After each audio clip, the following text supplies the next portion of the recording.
চলেন যাই নামাজ চলেন পড়তে যাই, নামাজ পড়তে যাই।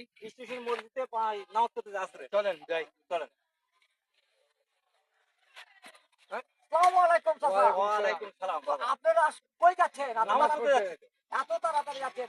আসরের সময় হয়ে গেছে, আমরা তো নামাজ পড়তে যাচ্ছি। আপনারা নামাজ পড়তে ইসিহার মসজিদে না? জি জি হ্যাঁ, জি হ্যাঁ। স্টেশন মসজিদে তো বাবা। আমি তো নামাজ পড়তে চলো যাই চলেন তাহলে। যাই চলেন যাই। একসঙ্গে। হ্যাঁ, কি বাবা? পাই গেছি। জুতা খুলে জুতাটা খুলে। কি হয়েছে? জুতাটা চাচা, এটা কি জুতা? চাচা, আপনি ছেলে মানুষ না মেয়ে মানুষ চাচা?